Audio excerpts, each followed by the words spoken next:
పాకిస్తాన్లో ఉన్నటువంటి హిందువులకి, బంగ్లాదేశ్లో ఉన్నటువంటి హిందువులకి అయితే భారత ప్రభుత్వం ఒక గుడ్ న్యూస్ చెప్పింది. అంటే అక్కడి నుండి శరణార్థులుగా భారత్లో వచ్చినటువంటి వారికి ఇది ఎలాంటి గుడ్ న్యూస్ అంటే, శరణార్థులందరినీ కూడా భారత ప్రభుత్వం అయితే గుర్తించింది. వాళ్ళ దగ్గర ఎటువంటి పత్రాలు లేకపోయినా వీళ్ళనైతే హిందువులుగా గుర్తించింది. అంటే హిందువులైతే హిందువులు, క్రైస్తవులైతే క్రైస్తవులు, అంటే ముస్లింలు కానివారనమాట. 2014 కంటే ముందు వచ్చినటువంటి వారికి ఎటువంటి పత్రాలు లేకపోయినా సరే భారత పౌరసత్వం ఇవ్వడానికి ఇంతకు ముందు ఒక నిర్ణయం తీసుకుంది కదా భారత ప్రభుత్వం. కానీ ఇప్పుడు ఆ యొక్క నిబంధనని సడలించింది.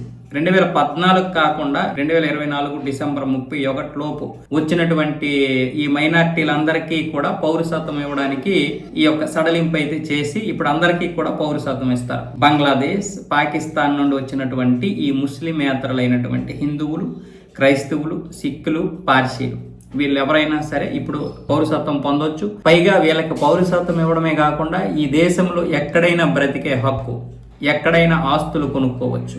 అంటే మనలాగే అన్ని చేసుకోవచ్చు. ఇప్పుడు వాళ్ళు ఎటువంటి పత్రాలు లేకపోయినా సరే పర్వాలేదు. అదే ముస్లింలు మాత్రం 50 సంవత్సరాల లోపు వచ్చినటువంటి వారు ఎవరైనా ఉంటే, 1975 లోపు వచ్చినటువంటి వారు ఎవరు కూడా ఈ దేశానికి సంబంధం లేదు. వాళ్ళకి ఎటువంటి పత్రాలు ఉన్నా సరే అవి చెల్లవు. వెంటనే వాళ్ళు ఏ దేశం నుండి వచ్చారో, బంగ్లాదేశా, మయన్మారా, నేపాలా, లేకపోతే పాకిస్తాన్, ఆఫ్ఘనిస్తాన్, ఎక్కడి నుండి వచ్చినా సరే వాళ్ళు వెళ్ళిపోవాలి. దీని గురించి కూడా కేంద్ర ప్రభుత్వం కీలక నిర్ణయం తీసుకునే అవకాశాలు ఉన్నాయి. అదేంటంటే వాళ్ళు 1954 అంటే మనకు స్వతంత్రం వచ్చింది 1947లో. ఆ తర్వాత 3-4 సంవత్సరాల తర్వాత కొంతమంది ఇటు వచ్చేసారు. వాళ్ళను కూడా ఇప్పుడు అటు పంపించే ఏర్పాట్లు అయితే జరుగుతున్నాయి. దానికి సంబంధించినంత వరకు పత్రాలు సరైనటువంటివి లేవు. ఈ 50 సంవత్సరాలు ఎవరైతే ఉన్నారో 1975 లోపు వచ్చినటువంటి వారు, వీళ్ళని మాత్రం పంపించే ఏర్పాట్లు అయితే కేంద్ర ప్రభుత్వం ఆల్రెడీ మొదలెట్టేసింది. ఇప్పటికే బంగ్లాదేశ్లో ఉన్నటువంటి ముస్లింలు చాలామంది అటు వెళ్ళగొట్టే ప్రయత్నాలు చేస్తుంటేనే ఇప్పుడు కోర్టులు ఏడుస్తున్నాయి. అలాగే మరి కొంతమంది ఈ సామాజిక కార్యకర్తలని, ఇక్కడ ఉన్నటువంటి కుహనా మేధావులని చాలామంది ఏడుస్తున్నారు కదా.